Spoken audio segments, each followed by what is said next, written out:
नमस्कार दोस्तों, आपका अपना चैनल हिंदी जंक्शन पर स्वागत है। मैं परवेश कुमार सिन्हा आज फिर उपस्थित हुआ हूं एक महत्वपूर्ण वीडियो के साथ। अगर आप नए हैं तो चैनल को सब्सक्राइब कर दें, बेल आइकन को दबा दें ताकि मेरे आने वाला वीडियो का नोटिफिकेशन आपको मिलता रहे। और दोस्तों में ज़्यादा से ज़्यादा शेयर करें ताकि हम जो है उत्साहित होकर आपके समक्ष वीडियो लेकर उपस्थित होता रहूं। दोस्तों आज का टॉपिक है आधुनिक कार छायावाद, यानी कि इस वीडियो में हम लोग आधुनिक कार के छायावाद के बारे में जानेंगे। तो अगर आप बीपीएससी 4.0 के हिंदी विषय के किसी भी वर्ग का तैयारी कर रहे हैं, चाहे टीजीटी हो या पीजीटी यानी 6 से लेकर 12 तक किसी भी वर्ग की आप तैयारी कर रहे हैं, तो ये वीडियो आपके लिए महत्वपूर्ण होने जा रहा है।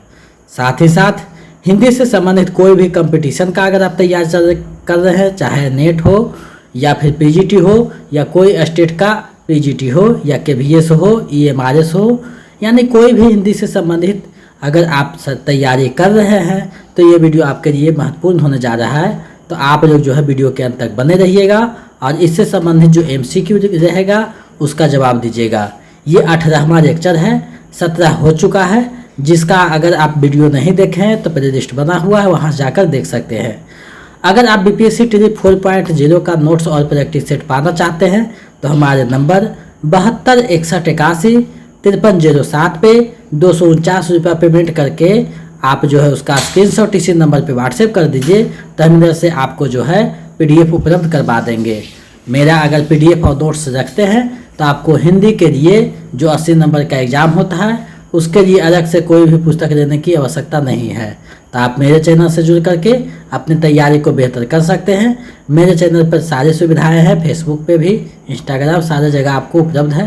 तो अगर आप उससे जुड़ना चाहते हैं तो वीडियो के डिस्क्रिप्शन में लिंक लगा हुआ है, वहाँ से आप देख सकते हैं। चलिए बिना देर करते हुए आज के टॉपिक को देखते हैं। टॉपिक है आधुनिक काल के द्विवेदी युगीन कविता के पश्चात छायावाद का उदय हुआ। छायावाद का समय सामान्यतः 1918 ईस्वी से 1936 ईस्वी तक माना जाता है। आचार्य रामचंद्र शुक्ल ने छायावाद का प्रारंभ 1918 ईस्वी से माना है। हिंदी साहित्य में छायावाद शब्द का प्रथम लिखित प्रयोग मुटुकधर पांडे द्वारा किया गया। इन्होंने सन 1920 ईस्वी में जबलपुर से प्रकाशित होने वाली पत्रिका श्री शारदा में हिंदी में छायावाद शीर्षक से लेख 4 किस्तों में लिखकर छायावाद की विवेचना की। रामचंद्र शुक्ल ने मुटुकधर पांडे को छायावाद का प्रवर्तक स्वीकार किया। यहाँ देखिए एक बात निकल कर सामने आई, जो मेन पॉइंट है उसको हम लोग कि छायावाद का समय जो है 1918 से 1936 ईस्वी तक माना जाता है। रामचंद्र शुक्ल भी उसी को मानते हैं। छायावाद का लिखित प्रयोग मुटुकधर पांडे किया और मुटुकधर पांडे को छायावाद का प्रवर्तक रामचंद्र शुक्ल मानते हैं। तो ये महत्वपूर्ण बिंदु था जो निकल कर सामने आया। अब हम लोग देखते हैं आगे। छायावाद के 4 स्तंभों में जयशंकर प्रसाद, सूर्यकांत त्रिपाठी निराला, सुमित्रानंद पंत तथा महादेवी वर्मा आती है। ये 4 स्तंभ जो हैं आपको ध्यान में रखना होगा कौन कौन से हैं, क्योंकि यहाँ से प्रश्न पूछे जाते हैं कि इनमें से कौन से 4 स्तंभ में से नहीं है या कौन कौन से 4 स्तंभ में शामिल हैं। तो ये चीज़ आपको ध्यान में रखना होगा। ये जो है टॉपिक बहुत ही पेचीदा टॉपिक थोड़ा सा है समझने में, लेकिन बहुत मज़ेदार टॉपिक भी है।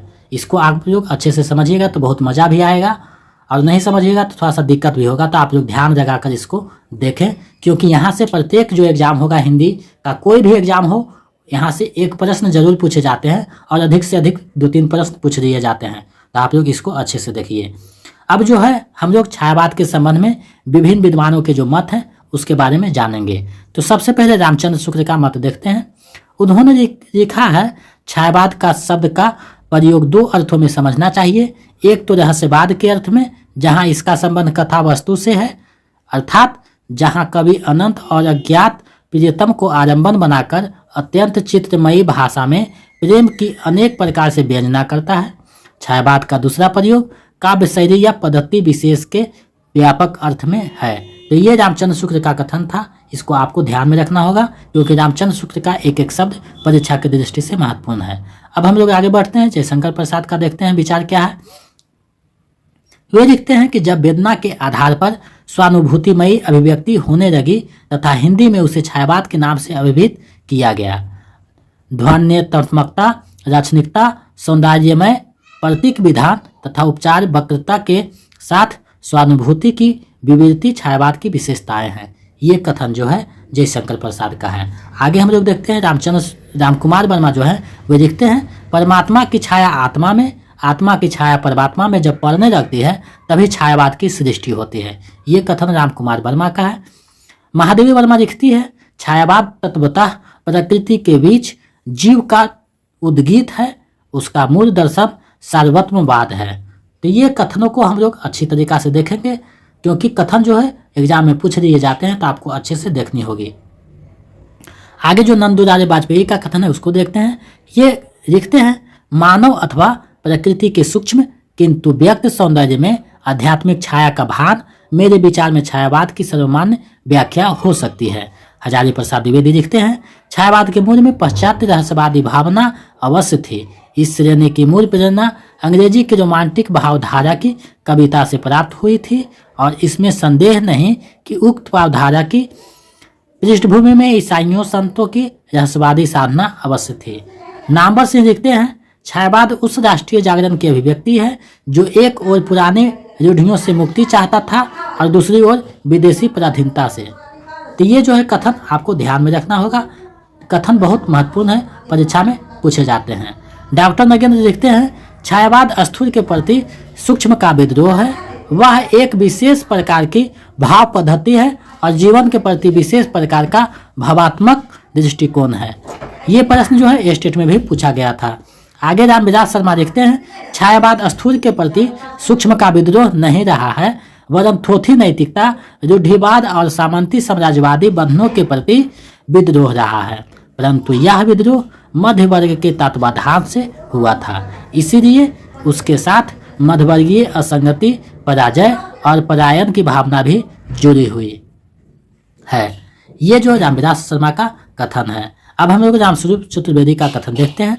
वे लिखते हैं, छायावाद मूलतः शक्ति काव्य है, पुनर्जागरण चेतना का व्यापक और सूक्ष्म रूप है और अपनी अर्थ प्रक्रिया में मानव व्यक्तित्व को गहरे स्तरों पर समृद्ध करता है। तो ये जो महत्वपूर्ण कथन है इसको आप लोग ध्यान से देखिएगा, एक दो बार पढ़िएगा तो आपको ध्यान में आ जाएगा कि कौन सा कथन किसका है। तो आप लोग नोट्स को एक दो बार पढ़ते रहिएगा ये पीडीएफ को, और पीडीएफ के लिए आपको रजिस्ट्रेशन करवाना होगा, रजिस्ट्रेशन करवा दें। अब हम लोग जो है छायावाद के प्रमुख कवि है उसके बारे में हम लोग पढ़ते हैं। तो सबसे पहले जयशंकर प्रसाद का नाम आता है। जयशंकर प्रसाद का जन्म 1889 ईस्वी में तथा मृत्यु 1937 ईस्वी में हुआ था। इनके पिता देवी प्रसाद, माता मुन्नी देवी तथा गुरु मोहनीलाल थे। जयशंकर प्रसाद की प्रमुख काव्य कृतियाँ हैं। हम लोग जो है जयशंकर प्रसाद के प्रमुख काव्य कृतियों को देखते हैं, क्योंकि परीक्षा में यहाँ से प्रश्न पूछे जाते हैं कि कौन सी कृति है, कौन सा प्रकाशन कब हुआ किसका, और जो है क्रम में सजाने को भी देता है। तो यहाँ देखिए रचना है, यहाँ प्रकाशन वर्ष ईस्वी में है, यहाँ भी रचना है, यहाँ प्रकाशन वर्ष ईस्वी में है। तो सबसे पहले उर्वशी है जिसका प्रकाशन 1909 ईस्वी में हुआ। उसके बाद वन मिलन है जिसका प्रकाशन 1909 में हुआ। उसके बाद प्रेमराज है जिसका प्रकाशन 1909 में हुआ। उसके बाद अयोध्या का उद्धार है जिसका प्रकाशन 1910 में होता है। उसके बाद शोकोच्छ्वास है जिसका प्रकाशन 1910 में हुआ। उसके बाद बाबुवाहन है जिसका प्रकाशन 1911 में हुआ। उसके बाद कानन कुसुम है 1913 में। प्रेम पथिक है 1914 में। महाराणा का महत्व है 1914 में। चित्राधार है 1918 में। झरना है 1918 में। आंसू है 1925 में। रहर है 1923 में, 33 में सॉरी, और कमायनी है 1935 में। तो ये महत्वपूर्ण जो है काव्य जयशंकर प्रसाद की था, जिसको मैंने यहाँ समाहित किया। अब कुछ बिंदु जयशंकर प्रसाद से संबंधित है, उसको हम लोग देख लेते हैं। तो पहला बिंदु है जयशंकर प्रसाद आरंभ में कराधर उपनाम से ब्रज में कविताएं लिखते थे। इनके बाल्यकाल का नाम झारखंडी था। जयशंकर प्रसाद की पहली कविता सावन पाचक सन 1906 ईस्वी में भारतेंदु पत्रिका में कराधर उपनाम से प्रकाशित हुई। आगे पॉइंट है जयशंकर प्रसाद की पहली पुस्तक उर्वशी एक चंपू काव्य है। कानन कुसुम खड़ी बोरी में जयशंकर प्रसाद का पहला काव्य संग्रह है। जयशंकर प्रसाद की प्रथम छायावादी कविता प्रथम प्रभात सन 1918 ईस्वी में प्रकाशित हुई, जो झरना नामक उनकी एक रचना है उसमें संकलित है। झरना को छायावाद का प्रथम रचना स्वीकार किया जाता है। इसे छायावाद की प्रथम प्रयोगशाला भी कहा जाता है। आंसू को हिंदी का मेघदूत कहा जाता है। तो ये जो महत्वपूर्ण बिंदु जयशंकर प्रसाद से था उसको मैंने यहाँ रखा। अब जयशंकर प्रसाद के समय में संबंध में जो है रामचंद्र शुक्ल का कथन है उसको हम लोग देखते हैं। तो पहला कथन है, प्रसाद जी में ऐसी मधुमेही प्रतिभा और ऐसी जागरूक भावुकता अवश्य थी कि उन्होंने इस पद्धति को अपने ढंग पर बहुत ही मनोरम विकास किया। अगला कथन है, प्रसाद की रचनाओं में शब्दों के राक्षनिक वैचित्र्य की प्रवृत्ति उतनी नहीं रही जितनी शाम की दुरारूढ़ भावना की। तो ये जो महत्वपूर्ण कथन रामचंद्र शुक्ल का है उसको आप लोग अच्छे से देख लीजिएगा ताकि आप लोगों के दिमाग में बैठा रहे। यूट्यूब पे ऐसे ही आपका क्लास चलता रहेगा और यूट्यूब पे जो है कोई चार्ज नहीं है, आप लोग फ्री में देख सकते हैं। लेकिन अगर पीडीएफ पाना चाहते हैं तो आपको रजिस्ट्रेशन करवाना होगा, क्योंकि पीडीएफ टाइप करवाने में जो खर्चा आता है उसी के लिए मैंने जो है रजिस्ट्रेशन फी रखा है, ताकि आपका बीपीएससी के एग्जाम होने तक आपको जो है पीडीएफ मिलता रहे। तो आप लोग रजिस्ट्रेशन जल्दी जल्दी करवा दें। नेक्स्ट जो कवि हैं सूर्यकांत त्रिपाठी निराला हैं, इसके बारे में हम लोग जानते हैं। तो निराला जी का जन्म 1899 ईस्वी को महिसादर, थोड़ा सा टाइपिंग मिस्टेक हुआ है, महिसादर में, और मृत्यु 1961 ईस्वी में इलाहाबाद में हुआ था। इनके पिता राम सहाय त्रिपाठी तथा माता मनोहरा देवी एवं एकमात्र पुत्री सरोज थी। निराला को महाप्राण निराला भी कहा जाता है। ये ओज, औदात्य और विद्रोह तथा अकुंठ तृप्ति और वयस्क श्रृंगार दृष्टि के कवि हैं। अब जो है निराला की महत्वपूर्ण काव्य कृतियाँ हैं उसको हम लोग देखते हैं कि कौन सी कृति कब प्रकाशित हुई, क्योंकि ये जो है महत्वपूर्ण हो जाता है परीक्षा की दृष्टि से। तो सबसे पहले यहाँ रचना है, यहाँ प्रकाशन वर्ष ईस्वी में है। तो यहाँ देखते हैं अनामिका का प्रकाशन 1923 में हुआ, परिमल का प्रकाशन 1930 में, गीतिका का प्रकाशन 1936 में, तुलसीदास का प्रकाशन 1938 में, कुकुरमुत्ता का प्रकाशन 1942 में, अनिमा का प्रकाशन 1943 में, बेरा का प्रकाशन 1946 में, नए पत्ते का प्रकाशन 1946 में, अर्चना का प्रकाशन 1950 में, आराधना का प्रकाशन 1953 में, गीत गुंज का 1954 में, सांध काकरी का 1963 में हुआ। तो ये महत्वपूर्ण उनकी रचना था जिसको यहाँ समाहित किया। अब कुछ महत्वपूर्ण बिंदु है एग्जाम की दृष्टि से, उसको हम लोग देखते हैं।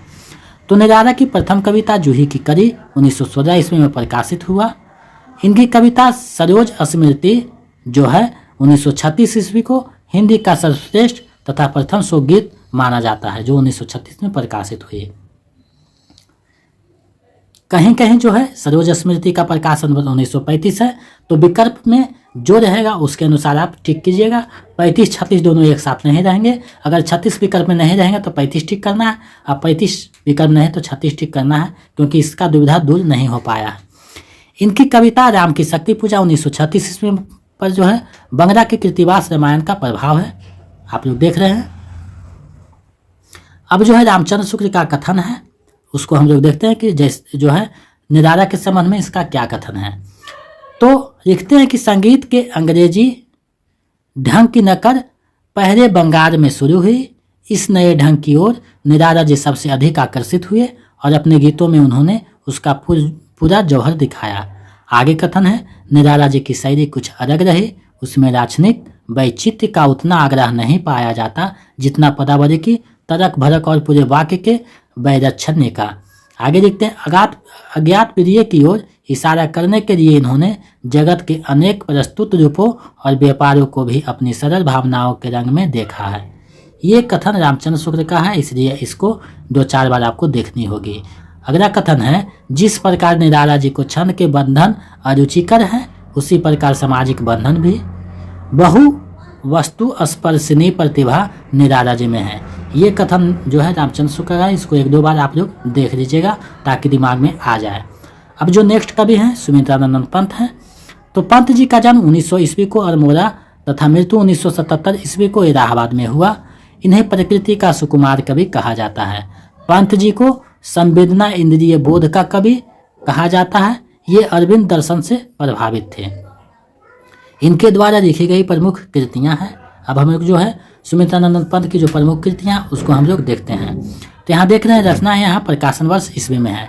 तो सबसे पहले उच्छ्वास है 1920 में, ग्रंथि है 1920 में, पल्लव है 1926 में, बीना है 1927 में, गुंजन है 1932 में, युगांत है 1936 में, युगवाणी है 39 में, ग्राम है 1940 में, स्वर्ण किरण 47 में, स्वर्णधुरी 47 में, युगांतर है 1948 में, युग पथ है 1949 में, उत्तरा है 1949 में, रजत शिखर है 1952 में, अतिमा है 1955 में, करा और बूढ़ा चांद है 1959 में, रोकायतन है 1964 में, चितमरा है 1968 में।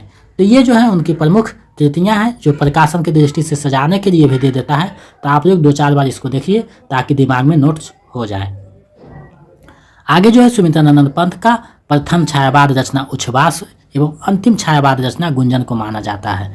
पदव की भूमिका को छायावाद का घोषणा पत्र यानी मैनिफेस्टो कहा जाता है। पंत जी की महत्वपूर्ण कविताओं का संकलन चिदम्बरा है, जिसके लिए वर्ष 1968 ईस्वी में हिंदी का प्रथम ज्ञानपीठ पुरस्कार प्राप्त हुआ।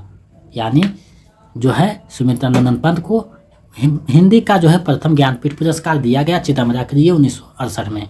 अब जो है रामचंद्र शुक्ल का कुछ कथन है पंत के संबंध में, उसको हम लोग देख लेते हैं। तो वे लिखते हैं कि छायावाद के बंधे घेरे से निकलकर पंत जी ने जगत की विस्तृत अर्थभूमि पर स्वाभाविक स्वच्छंदता के साथ विचरने का साहस दिखाया है।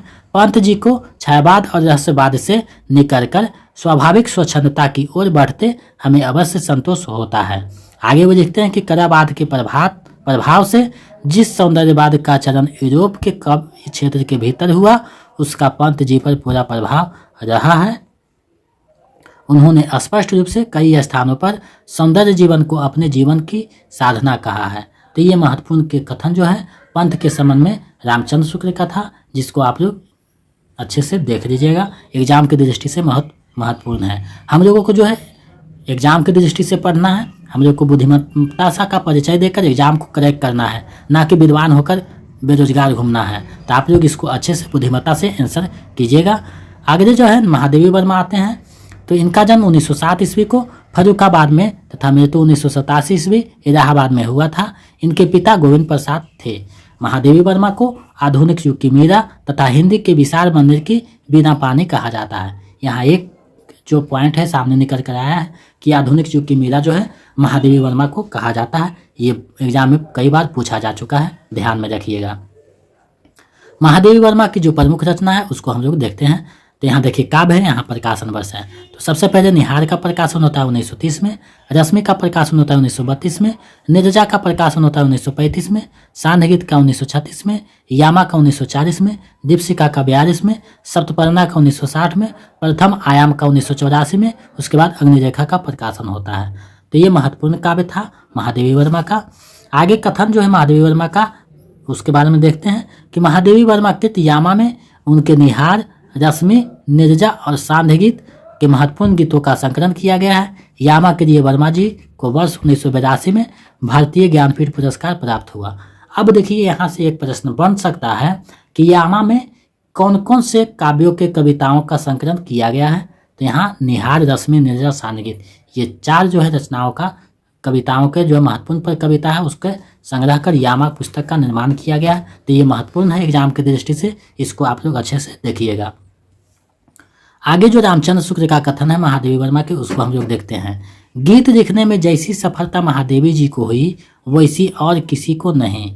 ना तो भाषा का ऐसा स्निग्ध और प्रवाह और कहीं मिलता है, ना हृदय की ऐसी भावभंगी। जगह जगह ऐसी ढरी हुई और अनूठी व्यंजना से भरी हुई पदावली मिलता है कि हृदय खिल उठता है। ये रामचंद्र शुक्ल जो है महादेवी वर्मा के संबंध में लिखते हैं। तो इसको आप लोग अच्छे से देखिएगा।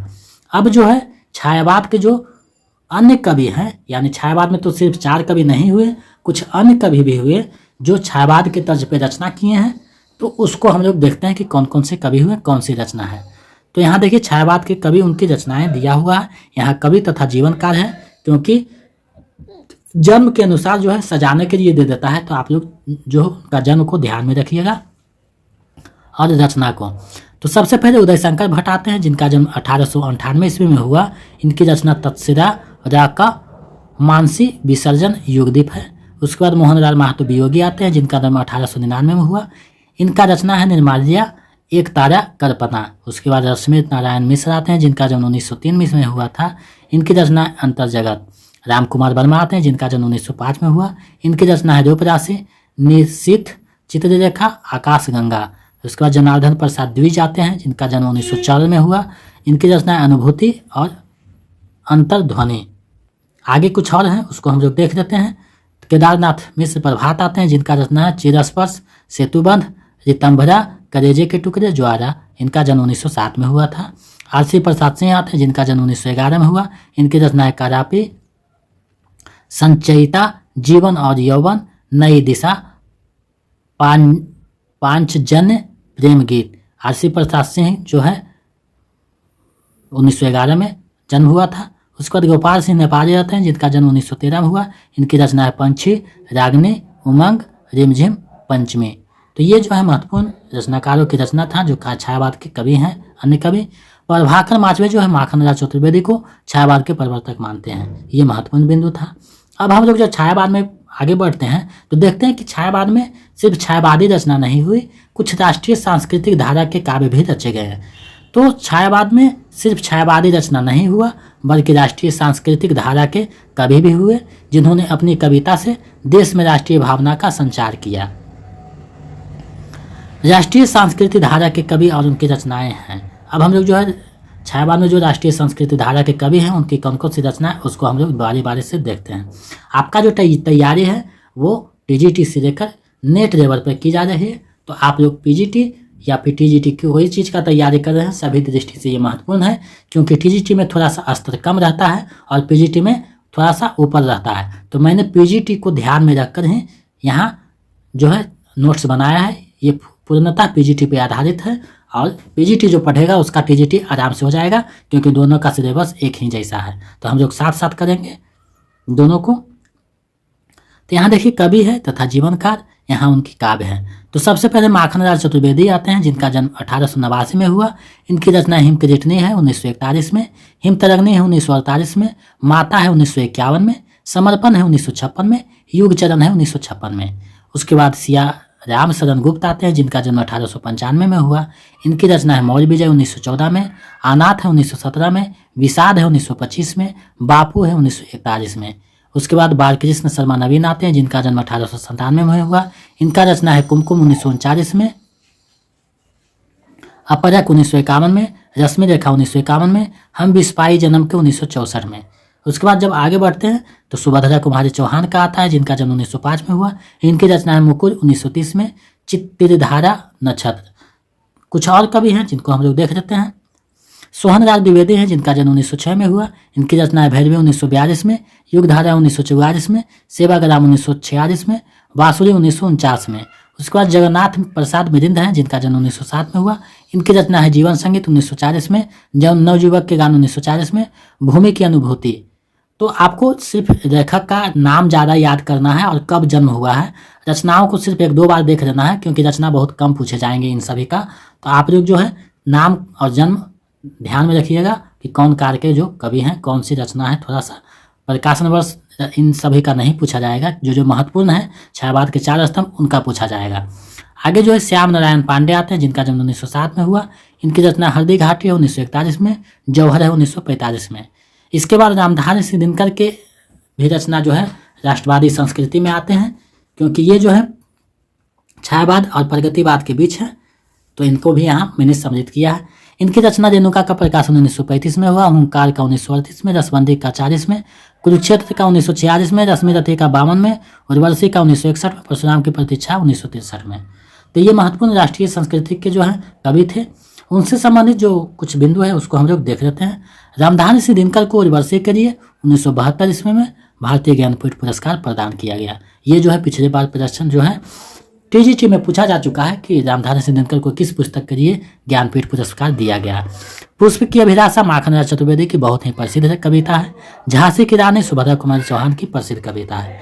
तो ये राष्ट्रीय सांस्कृतिक से संबंधित महत्वपूर्ण कवि एवं रचनाकार थे। अब हम लोग आगे बढ़ते हैं तो देखते हैं कि छायावाद में जो है जीवन और मस्ती के भी काव्य रचे गए, जिसको जीवन और मस्ती का काव्य कहा गया है। तो हम लोग उसको भी थोड़ा सा देख लेते हैं, ताकि एग्जाम में कोई भी चीज़ ना छूटे। तो छायावाद में सिर्फ छायावादी और राष्ट्रीय सांस्कृतिक धारा की रचनाओं के साथ साथ कवि वैसे भी हुए जो अपनी वैयक्तिक प्रेम की कविता लिखें, जिससे कि छायावाद के साथ हिंदी को समृद्ध किया।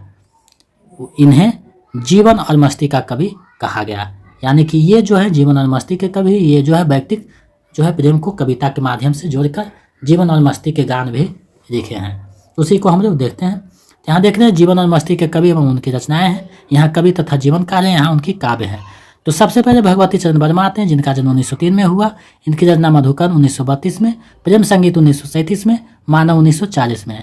उसके बाद हरिवंश राय बच्चन आते हैं, जिनका जन्म 1907 में हुआ।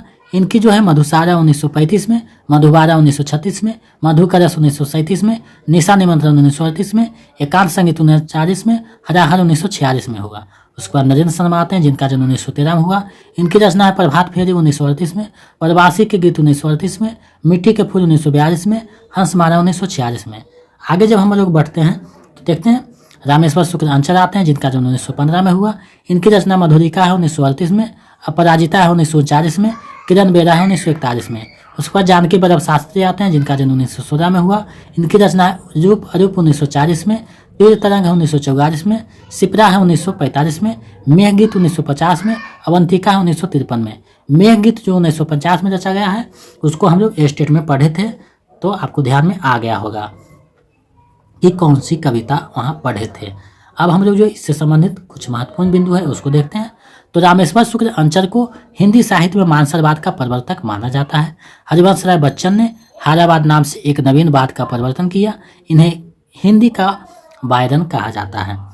अब जो है कुछ अन्य महत्वपूर्ण बिंदु है उसको हम लोग देख लेते हैं। अन्य महत्वपूर्ण बिंदु में जो है नंद दुलारे वाजपेयी सुमित्रानंद पंत को और ईरा चंद्र जोशी जो है जयशंकर प्रसाद को छायावाद का प्रवर्तक मानते हैं। डॉक्टर हेतु भारद्वाज ने हारावादी काव्य को छई रोमांस और कुंठा का काव्य कहा है। श्यामल राज पार्षद ने मार्च 1924 ईस्वी में प्रसिद्ध राष्ट्रीय गीत झंडा ऊंचा रहे हमारा की रचना की। ये महत्वपूर्ण बिंदु था। अब जो है छायावाद की जो प्रमुख पंक्तियां हैं उसको हम लोग देखते हैं, क्योंकि यहाँ से भी प्रश्न बनते हैं। छायावाद से 1 से 2 प्रश्न कोई भी हिंदी का एग्जाम हो पूछे ही जाएंगे, तो यहीं से पूछे जाते हैं, इसलिए आप लोग इसको अच्छे से कीजिएगा। अगर पीडीएफ नहीं रहे तो पीडीएफ के लिए रजिस्ट्रेशन करवा दें 249 रुपया पे फ़ोन करके, और पीडीएफ को पा सकते हैं, तैयारी को मजबूती कर सकते हैं। छायावाद की कुछ पंक्तियां हैं उसको हम लोग बारी बारी से देखते हैं। तो रेचर वहाँ बुलावा देकर मेरे नाविक धीरे धीरे, ये जो है जयशंकर प्रसाद की पंक्ति है। बीती विभारी बड़ी जागरी, अंबर पनघट में डूबो रही, तारा घट उषा नागरी, ये भी जयशंकर प्रसाद की पंक्तियां हैं। हो गया व्यर्थ जीवन, मैं रन में गया हार, ये सूर्यकांत त्रिपाठी निराला की पंक्ति है। जागो फिर एक बार, शेरों की मान में आया है आज से यार, ये भी निराला की पंक्ति है। यौवन के तीर पर प्रथम था आया, जब स्त्रोत सौंदर्य का, ये भी निराला की पंक्ति है। दुख ही जीवन की कथा रही, क्या कहूँ आज जो नहीं कहे, ये भी निराला की पंक्ति है। तो ये पंक्ति को 2-4 बार देखिएगा तो समझ में आ जाएगा कि कौन किसकी पंक्ति है। मेहनत आपको 1-2 महीना समय है, 1.5 महीना समय है, 1.5 महीना में आपको मेहनत करना होगा, क्योंकि जल्द ही बीपीएससी का हो सकता है ऑनलाइन करवा दिया जाए, तो आपके पास समय बहुत कम है। हम लोग जो है टॉपिक को जल्दी जल्दी खत्म करेंगे। आगे जो है वियोगी होगा पहरा कवि, आह से उपजा होगा गान, निकल कर आंखों से चुपचाप, बही होगी कविता अनजान, ये सुमित्रानंद पंत की रचना है। प्रथम रश्मि का आना रंगने, तूने कैसे पहचाना, कहाँ कहाँ है बार बिहंगने, पाया तूने यह गाना, ये भी सुमित्रानंद पंत की पंक्ति है। आगे हम लोग देखते हैं कुछ और पंक्तियां हैं। धुरी की ढेरी में अनजान, छिपे हैं मेरे मधुमय गान, ये भी पंत की पंक्ति है। मिरन का मत नाम रो, मैं विराह में चूर हूँ, ये महादेवी वर्मा की पंक्ति है। मधुर मधुर मेरे दीपक जर, युग युग प्रतिदिन प्रति क्षण प्रति पर, ये भी महादेवी वर्मा की पंक्ति है। मैं नीर भरी दुख की बदरी, परिचय इतना इतिहास ये भी देवी की पंक्ति है, महादेवी वर्मा की। बीन भी हूँ मैं तुम्हारी रागनी भी हूँ, दूर हूँ तुमसे अखंड सुहागनी भी हूँ, ये भी महादेवी वर्मा की पंक्ति है। मोम सा तन घर चुकायब, दीप सामन जल चुका, ये महादेवी वर्मा की पंक्ति है। कभी कुछ ऐसी तान सुनाओ जिससे उथल पुथल मच जाए, ये बालकृष्ण शर्मा नवीन की पंक्ति है। तो आप देख रहे हैं कि इस प्रकार जो है किसकी पंक्ति कौन सा है। कर पाता यदि मुक्त हृदय को, मस्तक के शासन से, उतर पकड़ता बाह दलित की, मंत्री के आसन से, ये रामधारी सिंह दिनकर की पंक्ति है। कौन कहता है कि बापू शत्रु थे विज्ञान के, ये भी रामधारी सिंह दिनकर की पंक्ति है। तो महत्वपूर्ण जो पंक्ति था एग्जाम में पूछा जा चुका है और पूछे जाने की प्रबल संभावना है, उसी पंक्तियों को मैंने यहाँ सम्मिलित किया है। अब हम लोग जो है छायावाद की प्रवृत्ति के बारे में जानते हैं कि छायावाद की क्या क्या प्रवृत्ति थी, क्योंकि यहाँ से कथन निष्कर्ष में प्रश्न पूछ दिया जाता है। तो सबसे पहले तो प्रकृति का चित्रण हुआ, प्रकृति का मानवीकरण हुआ, यानी मानव रूप में प्रकृति को प्रस्तुत किया गया। उसके बाद सौंदर्य चेतना यानी सौंदर्य के बारे में जो है बताया गया। व्यक्तिकता यानी व्यक्तिक जो प्रेम था उसको, व्यक्ति जो प्रेम था विरह था उसको यहाँ बताया गया है। वेदना की विवृत्ति हुई, यानी वेदना जो है विभिन्न प्रकार की वेदना का यहाँ चित्रण हुआ। प्रेरणानुभूति का जो है चित्रण हुआ। राष्ट्रीय स्वर यानी राष्ट्रीय संस्कृति का जो काव्य लिखे गए हैं वो भी है। काव्य के विविध रूप यानी प्रबंध काव्य, मुक्तक काव्य और आदि प्रकार के काव्य का यहाँ चित्रण हुआ है। तो ये महत्वपूर्ण जो है टॉपिक था छायावाद से संबंधित महत्वपूर्ण बिंदु को हम लोगों ने देखा। अब लोग जो है एग्जाम की दृष्टि से जो महत्वपूर्ण MCQ है जो पिछले बार एग्जाम में पूछा जा चुका है और पूछे जाने की प्रबल संभावना है, उसी को मैंने यहाँ समाहित किया है। ये जो टॉपिक है थोड़ा सा लंबा हो जाएगा क्योंकि इसमें जो है ज़्यादा चीज़ों को समाहित करना था, फिर भी मैंने इसको छोटा करने का बहुत प्रयास किया है, तब इतना जाकर हो पाया है। अब हम लोग जो है MCQ को देखते हैं बारी बारी से। तो पहला प्रश्न है, अज्ञात प्रिय की ओर इशारा करने के अतिरिक्त उन्होंने जगत के अनेक प्रस्तुत रूपों और व्यापारों को भी अपनी सरल भावनाओं के रंग में देखा है। रामचंद्र शुक्ल ने यह कथन किसके संदर्भ में कहा है? यह कथन किसके संदर्भ में कहा गया है आपको बतानी है। विकल्प आपके सामने है, सही विकल्प का चयन करना है।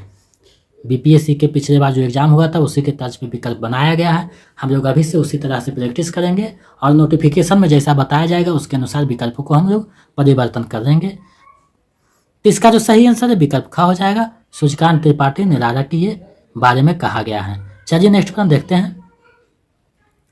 दूसरा प्रश्न है, छायावाद उस राष्ट्रीय जागरण की अभिव्यक्ति है जो एक ओर पुराने रूढ़ियों से मुक्ति चाहता था और दूसरी ओर विदेशी पराधीनता से। यह कथन किस आलोचक का है? आपको बताना है यह कथन किस आलोचक का है।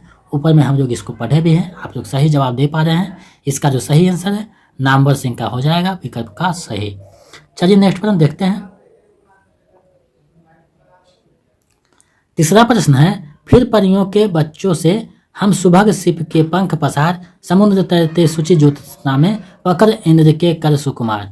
उपयुक्त पंक्तियों के रचनाकार कौन है? आपको बताने हैं कि ये पंक्तियां किसकी है। इसका जो सही आंसर है विकल्प ग हो जाएगा, सुमित्रानंद पंत। जो चीजें यहाँ टॉपिक में नहीं समाहित किया गया है उसको हम लोग MCQ जब प्रैक्टिस सेट करेंगे तो वहाँ देख लेंगे। आपको ये चिंता करने की ज़रूरत नहीं है कि इन चीज़ों को सर ने समाहित नहीं किया है, तो हम लोग प्रैक्टिस सेट में उन चीज़ों को देख लेंगे, तो आपको चिंता करने की आवश्यकता नहीं। आपके लिए हम यहाँ चिंता कर रहे हैं। चौथा प्रश्न है, जयशंकर प्रसाद की रचनाओं का प्रकाशन वर्ष के अनुसार सही अनुक्रम है। सही अनुक्रम क्या है आपको बताना है। विकल्प आपके सामने है, सही विकल्प का चयन करना है। तो आप लोग इसका सही जवाब दे पा रहे होंगे क्योंकि ऊपर पढ़ाया गया। विकल्प खा सही हो जाएगा। प्रेम पथिक, आंसू, रहर, कामायनी। क्योंकि प्रेम पथिक का प्रकाशन 20 में, आंसू का 25 में, रहर का 33 में, कामायनी का 1935 में। ये सीरियल है, तो सही हो जाएगा ख। चलिए नेक्स्ट प्रश्न देखते हैं। पांचवा जो प्रश्न है, निम्नलिखित में से कौन सी रचना सूर्यकांत त्रिपाठी निराला का नहीं है? कौन सी रचना निराला का नहीं है आपको बताना है। विकल्प आपके सामने है, सही विकल्प का चयन करना है। तो इसका जो सही आंसर विकल्प अंगा हो जाएगा। उपयुक्त में से कोई नहीं, क्योंकि वह तोड़ती पत्थर भी है, सरोज स्मृति भी है, राम की शक्ति पूजा, तीनों उन्हीं का रचना है। चलिए नेक्स्ट प्रश्न देखते हैं। छठा प्रश्न है, प्रथम रश्मि का आना रंगनी तूने कैसे पहचाना, कहाँ कहाँ है भार विहंगनी, पाया तूने यह गाना। उपयुक्त पंक्तियों के रचयिता कौन है आपको बताने हैं कि ये पंक्तियाँ किसकी है। विकल्प आपके सामने है, सही विकल्प का चयन करना है। तो इसका जो सही आंसर है विकल्प का हो जाएगा, सुमित्रानंद पंत की ये पंक्ति है। चलिए नेक्स्ट प्रश्न देखते हैं। सातवां प्रश्न है, इनकी रहस्यवादी रचनाओं को देखकर चाहे तो यह कहें कि इनकी मधु वर्षा के मानस प्रसार के लिए रहस्यवाद का पर्दा मिल गया। रामचंद्र शुक्ल ने यह कथन किसके संदर्भ में कहा है? यह कथन किसके संदर्भ में कहा है आपको बताइए। विकल्प आपके सामने है, सही विकल्प ढूंढने हैं। तो इसका जो सही आंसर है विकल्प का हो जाएगा। जयशंकर प्रसाद का बारे में ये कहा गया है रामचंद्र शुक्ल के द्वारा। चलिए नेक्स्ट प्रश्न देखते हैं। 8वां प्रश्न है, सूर्यकांत त्रिपाठी ने राधा रचित राम की शक्ति पूजा पर किस रामायण का प्रभाव है? राम की शक्ति पूजा पर किस रामायण का प्रभाव है आपको बताना है। विकल्प आपके सामने है, सही विकल्प का चयन किया गया है, ऊपर में आप लोग पढ़े भी हैं। तो इसका जो सही आंसर विकल्प का हो जाएगा, कृतिवास रामायण का प्रभाव है। चलिए नेक्स्ट प्रश्न देखते हैं। 9वां प्रश्न है, इनमें से कौन छायावादी कवि अपने रचनाकार के अंतिम दौर में प्रगतिवाद के भौतिक दर्शन के साथ साथ अरविंद दर्शन से प्रभावित हुआ? ये प्रश्न जो है पिछले बार बीपीएससी के टीजीटी में पूछा जा चुका है, तो आप लोग इसका सही जवाब दीजिए। आप स्तर देख लीजिए कि टीजीटी का स्तर भी पीजीटी से कम नहीं है, तो दोनों का हम लोग एक साथ तैयारी कर रहे हैं। पीजीटी का करेंगे तो टीजीटी खुद ब खुद निकल जाएगा, और पीजीटी तो टारगेट ही है। तो आपका तैयारी जो है टीजीटी से लेकर नेट लेवल पे की जा रही है। चाहे आप कोई भी चीज़ का एग्जाम कर रहे हैं, दे रहे हो हिंदी से संबंधित, उसमें ये वीडियो बहुत महत्वपूर्ण है, तो आप लोग इसको अच्छे से कीजिएगा। तो इसका जो सही आंसर है वो विकल्प ग हो जाएगा। सुमित्रानंद पंत जो है अरविंद दर्शन से अंत में प्रभावित होते हैं। चलिए इस वीडियो का अंतिम और 10वां प्रश्न देखते हैं। ये जो प्रश्न है पीजीटी में पूछा जा चुका है, पिछले बार जो पीपीएससी का एग्जाम हुआ।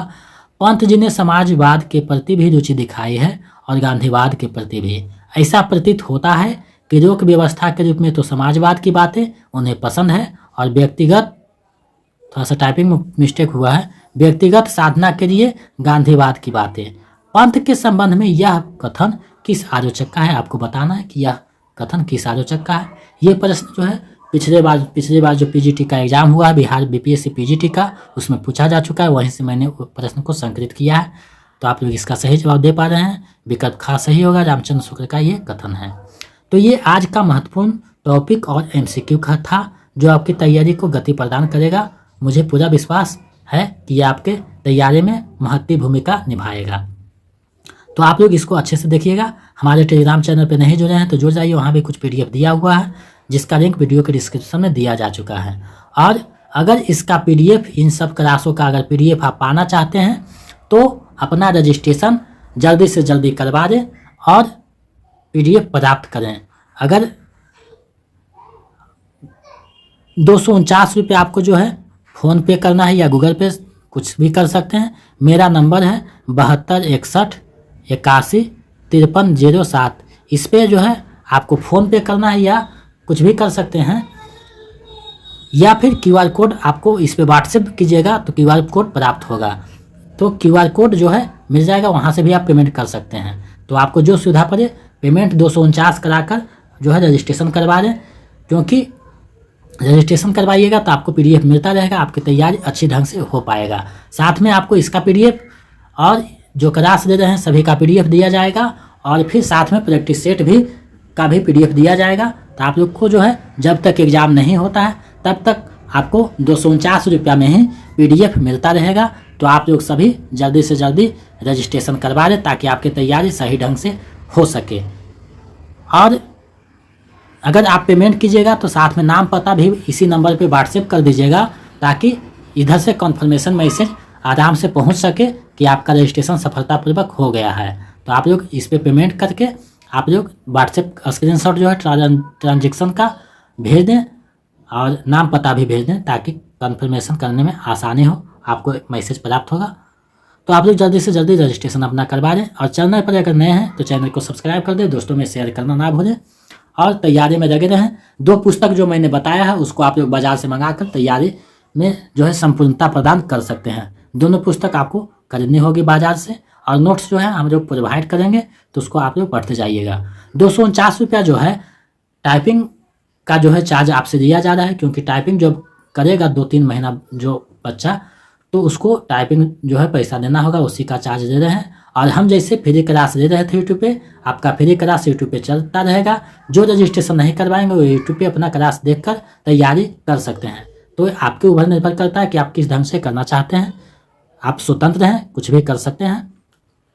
तो आप लोग जो है वीडियो देखते रहें और तैयारी करते रहें, और निर्देशों का पालन करते रहें, ताकि आपकी तैयारी अच्छी ढंग से हो सके। एक बार विश्वास किए थे, अच्छा रिजल्ट हुआ, एक बार फिर विश्वास कीजिए, रिजल्ट अच्छा होगा। मेहनत आपको करनी है, निर्देश हमें दिया जाए, हम जो है देंगे वही आपको पालन करने हैं। तो आप लोग जल्दी से जल्दी रजिस्ट्रेशन करवा दें। अगर वो जो शेष रजिस्ट्रेशन का देखना चाहते हैं तो पिछले वीडियो डाला गया है, वहाँ से आप देख सकते हैं। तो आप लोग चैनल को सब्सक्राइब ज़्यादा से ज़्यादा करें, दोस्तों में शेयर करें और ऐसे ही सहयोग बनाए रखें। बहुत बहुत धन्यवाद। मिलते हैं एक अगले वीडियो में।